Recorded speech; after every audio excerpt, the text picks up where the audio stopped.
Hello guys, welcome to fast cars. நீங்க இப்ப பாக்குறது மாருதி வேகனார் VXi. இந்த வண்டியோட மாடல் பாத்தீங்கன்னா 2017 மாடல். இது ஓவரால் டிரைவனார கிலோமீட்டர் பாத்தீங்கன்னா 26,000 கிலோமீட்டர்ஸ் தான் டிரைவனே ஆயிருக்கு. இது ஒரு செகண்ட் ஓனர் கண்டிஷன்ல இருக்கிற வெஹிக்கிள்.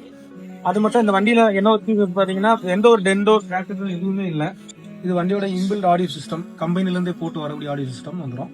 அடிஷனல் ஃபீச்சர்ஸ் பாத்தீங்கன்னா உங்களுக்கு இது VXi வண்டிங்கிறதுனால இந்த வண்டியில பேக் வைப்பரும் அடிஷனலா வந்துடும் உங்களுக்கு. இது கூட பேக் வைப்பருமே இந்த வண்டியில வந்துருது. வண்டியோட டயர் கண்டிஷன் பாத்தீங்கன்னா பேக் 2 டயரும் ஒரு 50% மேல இருக்கும், ஃப்ரண்ட் 2 டயரும் ஒரு ஃபுல் கண்டிஷன்ல இருக்கும். இந்த வண்டியோட மார்க்கெட் பிரைஸ் பாத்தீங்கன்னா வெளியே வந்து 4.5 லட்சம் ரூபாய் சொல்லுவாங்க. ஆனா நம்ம ஃபாஸ்ட் காஸ்ல கஸ்டமர் கோட் பண்ற பிரைஸ் பாத்தீங்கன்னா 4,30,000 ரூபாய் தான் கோட் பண்றாங்க. அதுவுமே பிக்சட் பிரைஸ் கிடையாது. நீங்க டைரக்டா வந்து நம்ம ஃபாஸ்ட் காஸ் விசிட் பண்ணுங்க, உங்களுக்கு என்ன நெகோஷியபிளா பண்ணி தரோம் இந்த வண்டியை. அது மட்டும் இல்லாம உங்களுக்கு இந்த வண்டியோட மார்க்கெட் பிரைஸ்ல இருந்து உங்களுக்கு வேற 25,000 கொண்டு வந்தீங்கன்னா 4 லட்ச ரூபாய் லோனே அரேஞ்ச் பண்ணி கொடுத்துடலாம். இந்த காரோட தெளிவான போட்டோஸ் அண்ட் வீடியோஸ் வந்து அடுத்த போஸ்ட்ல அப்டேட் பண்றேன். இந்த மாதிரி கார்ஸ் வேணும்னா ஃபாஸ்ட் காஸ் பேஜை ஃபாலோ பண்ணுங்க. தேங்க்யூ.